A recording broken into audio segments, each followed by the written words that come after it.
Right. సరే, ఇక Lebanon పై దాడి చేస్తున్న ఇజ్రాయెల్ పై ట్రంప్ ఫైర్ అయినట్లుగా తెలుస్తోంది. అంటే ఇరాన్ డిమాండ్లకు ట్రంప్ ఓకే అనుకోవచ్చా? ఎస్ అండి. ఇప్పుడు నెతన్యాహు, ట్రంప్ వీళ్ళిద్దరు స్నేహం వల్లే ఇటు ఇరాన్ మీద యుద్ధం ప్రకటించడం జరిగిందనమాట. కాకపోతే ఇప్పుడు ఇరాన్తో పీస్ డీల్ చేసుకుని ఇరాన్ యుద్ధం అనే ఒక ట్రాప్లోంచి బయటపడడానికి United States of America president Donald Trump చేయని ప్రయత్నం లేదనమాట. సో ఈ పీస్ డీల్ అంటే సీజ్ ఫైర్ మొదలైన ఏప్రిల్ 8వ తారీఖు నుంచి గత ఆల్మోస్ట్ 50 రోజులుగా ఇటు ఇరాన్ అమెరికాల మధ్య సీజ్ ఫైర్ నడుస్తుంది. సీజ్ ఫైర్ నడిచినది ఒక పీస్ డీల్ కింద కన్వర్ట్ అవ్వడంలా. ఎందుకంటే ఇరాన్ అమెరికాల మధ్య ఎన్నో భేదాభిప్రాయాలు వస్తున్నాయి.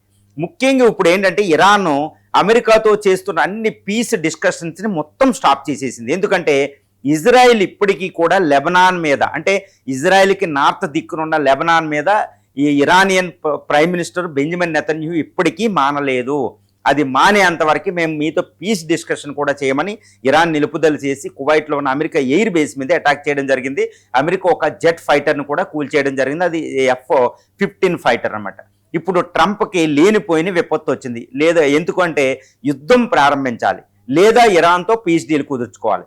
పెద్ద అడ్డంకి ఎవరంటే ఇజ్రాయెల్. ఇజ్రాయెల్ ముఖ్యంగా బెంజమిన్ నెతన్యాహు ఏం చేస్తున్నాడంటే లెబనాన్ మీద అటాక్ చేస్తూనే ఉన్నాడు. అక్కడ ఒక పోర్టు 1000 సంవత్సరాల ఒక పోర్టును కూడా ఇజ్రాయెల్ జెండాను కూడా పాతడం జరిగింది. సుమారు ఏంటంటే ఆల్మోస్ట్ 5000 మంది లెబనీస్ పీపుల్ని చంపేయడం జరిగిందన్నమాట. బెంజమిన్ నెతన్యాహు అటాక్ చేస్తూనే ఉన్నాడు, ఎస్పెషల్లీ హిజ్బుల్లా పేరు చెప్పి. ఇప్పుడు ఇరాన్ ఏమంటుందంటే లెబనాన్ మీద అటాక్లు ఆపితేనే పీస్ డిస్కషన్స్, లేకపోతే పీస్ డీల్ ప్రస్తావనే లేదని చెప్తుంది. ఇప్పుడు డొనాల్డ్ ట్రంప్ ఇరాన్తో పీస్ డీల్ కుదుర్చుకోవాల్సిన అత్యవసర పరిస్థితిలో ఉన్నాడు. కాబట్టి ఇప్పుడు డొనాల్డ్ ట్రంప్ లేటెస్ట్ న్యూస్ ఏంటంటే డొనాల్డ్ ట్రంప్ బెంజమిన్ నెతన్యాహు మీద ఫైర్ అయినట్టు తెలుస్తుంది. నిన్ను కాపాడకపోతే ఇప్పటికే నువ్వు జైల్లో ఉండు, నీవు దుర్మార్గంగా ప్రవర్తిస్తున్నావు, లెబనాన్ మీద ఎందుకు అటాక్ చేస్తున్నావు, ఇమ్మీడియట్గా అక్కడ ఉన్న ఇజ్రాయెలీ సైన్యాన్ని ఉపసంహరించుకో అని ఒక భయంకరమైన ఒక deadly warning Donald Trump Benjamin నెతన్యాహుకి ఇచ్చినట్టు మనకి అన్ని వార్తలు మనకి రూఢీ చేస్తున్నాయండి. ఎందుకంటే బెంజమిన్ నెతన్యాహు ఎట్టి పరిస్థితుల్లో లెబనాన్ మీద అటాక్ చేస్తూనే ఉంటానంటూ మాట్లాడుతున్నాడు. అంటే ఇప్పుడు డొనాల్డ్ ట్రంప్ ఎంత ఫైర్ అయ్యాడంటే ఇంకా నెతన్యాహు తప్పనిసరిగా అక్కడ లెబనాన్ నుంచి వెనక్కి రావాల్సిందే. అదర్వైజ్ ఇప్పుడు ఇరాన్తో పీస్ డీల్ ఉండదు, లేకపోతే మహాయుద్ధానికి దారితీస్తారనమాట. ఇది చాలా ఇంపార్టెంట్. ఇప్పుడు ఇరాన్ ఏంటంటే ఒకవేళ ఇప్పుడు అమెరికా మళ్ళీ బెంజమిన్ నెతన్యాహుకు సపోర్ట్ చేసి లెబనాన్ మీద అటాక్ చేస్తూ ఉంటే ఇంకా యుద్ధానికి సిద్ధమైనట్టు ఇరాన్ మనకు తెలుస్తుంది. ఇరాన్ తన missiles underground missiles, drone సిటీస్ని యాక్టివేట్ చేసినట్టు తెలుస్తుంది. తర్వాత మళ్ళీ యుద్ధానికి కావాల్సిన అంటే లాంగ్ టర్మ్ యుద్ధానికి అన్ని రకాలుగా అక్కడ IRGC Islamic republican guards cards prepare అయినట్టు మనకు తెలుస్తుంది అనమాట. అంటే యునైటెడ్ స్టేట్స్ ఆఫ్ అమెరికా నెతన్యాహుని ఆపకపోతే లెబనాన్ మీద అటాక్ చేయకుండా తప్పనిసరిగా అమెరికా ఇరాన్ యుద్ధం మళ్ళీ రీస్టార్ట్ అవుతుంది. కాకపోతే డొనాల్డ్ ట్రంప్ ఏంటంటే ఇజ్రాయెల్ని ఆపి పీస్ డీల్ కుదుర్చుకోవడానికి ఆయన మొగ్గు చూపుతున్నట్టు తెలుస్తుంది. ఎందుకంటే ట్రంప్ ముఖ్యంగా యునైటెడ్ స్టేట్స్ ఆఫ్ అమెరికా యుద్ధం చేయలేని ఒక విపత్కర పరిస్థితులు అక్కడ ఉందన్నమాట మిడిల్ ఈస్ట్లో.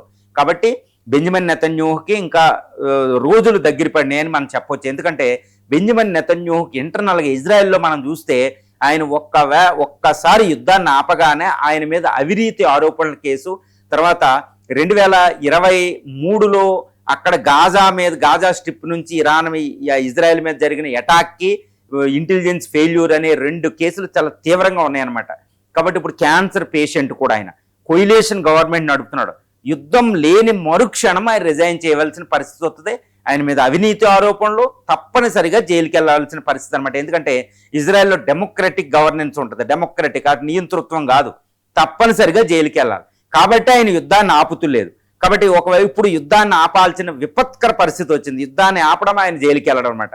కాబట్టి బెంజమిన్ నెతన్యాహుకి ఇంక వేరే దిక్కులేదు, యుద్ధాన్ని హిజ్బుల్లా మీద ముఖ్యంగా లెబనాన్ మీద ఆపడం ఒక్కటే మిగిలింది. ఎందుకంటే అమెరికా ఇంకా దానికి సపోర్టు చెయ్యదు. అవసరమైతే డొనాల్డ్ ట్రంప్ ఎంతకైనా తెగించే అవకాశం ఉంది, ఇజ్రాయెల్తో పూర్తి డిప్లొమాటిక్ రిలేషన్ కటిఫ్ చేసే అవకాశం కూడా ఉందన్నమాట.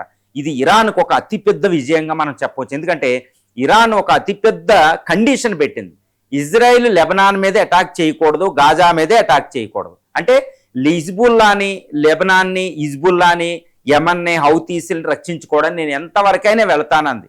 ఇప్పుడు దాన్ని రక్షించడానికి అమెరికా పీస్ డీల్ కోసం అది ఆపుతుంది. కాబట్టి ఇది ఇరాన్కి మళ్ళీ దౌత్య విజయం అనేది మనం చెప్పొచ్చు.